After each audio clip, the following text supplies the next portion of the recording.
Anytime you're ready. Recently, my cousin Jolena took a trip to Italy to study their culture.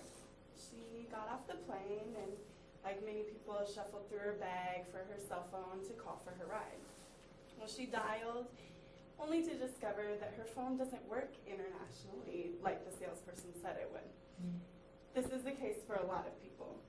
I'm going to help you understand your options when you're traveling internationally so that the same thing won't happen to you.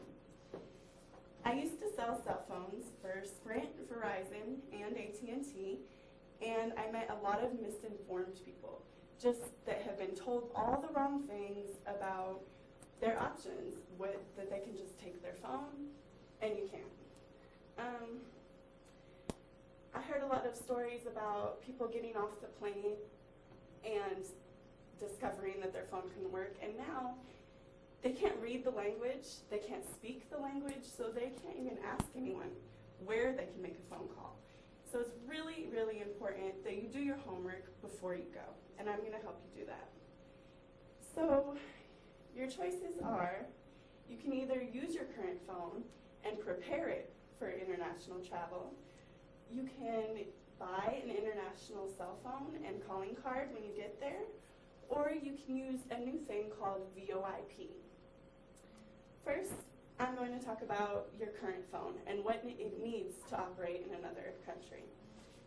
So what you'll need is to make sure that your phone is a GSM phone, which is also called a world phone or a global phone, which basically means it operates on a GSM network, which other countries do use.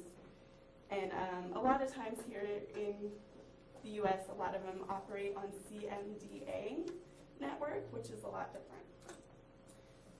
This option would be best for people who want to make a lot of phone calls. You want to make phone calls, you want to get phone calls, you're just always on your phone when you're traveling. Some advantages to using your own phone is you get to keep your same phone number, and you can also, in some cases, buy a local SIM when you get there, so that you can save $1 or $2 on roaming charges. The downside is some carriers do lock their phones, so you can only use their SIMs. So you'll have to check that out first. And international roaming charges typically cost $1 to $3 per minute, according to Jonathan Seth in his article International Calling, which was in Macworld in 2007. Now that we talked about your current phone and how you can use it, let's talk about a method that's more commonly used, which is international cell phones and calling cards. A lot of people buy an international phone when they arrive in another country, and also a calling card with it, which is basically putting your money on a prepaid phone. This option is better for people that are going to use locally more often, like make local calls. You can call home too, but it's going to use a lot of your minutes, so you can still call a few times, but you just typically plan to make phone calls where you are, in the country you are in. Some advantages to this is it's typically more inexpensive than using your own phone, and you won't incur any overages, which we all have experienced once or twice, I think. The only downside is you cannot receive calls on this phone. You can only make calls. So if someone from the States or someone in that country needs to get a hold of you, they'll have to leave a message for you. They won't be able to talk to you. Now that we've covered cell phones, the different type of cell phones, both your own phone and international cell phones and calling cards, let's talk about a communication option that's growing into more popularity, which is VoIP. VoIP is basically voice over internet protocol, which is a fancy way of saying using the internet to make a phone call. You can use this service for face-to-face contact. A lot of people have used that in the States. Or you can also just dial, like a regular telephone, and talk.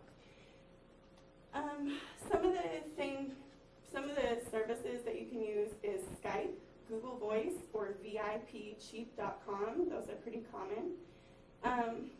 A lot more people are using this according to the Google generation by Ian Rollins. And I think that we kind of are the Google generation. This is just another thing that Google is good for. You can even go in your Gmail and click on the bottom left-hand side. It will say call. And you can do that right now from your laptop. So you can make a phone call from your laptop. A lot of people don't know that. So to sum up, whether you're using your own phone, you're buying an international phone and calling card, or using a VoIP service, you have a lot of options when you travel internationally for telecommunications. I sent this speech to my cousin Jolena so that she could be better prepared for her travel next time. And I hope that you can think back to this day and remember all of your options if you ever decide to travel international.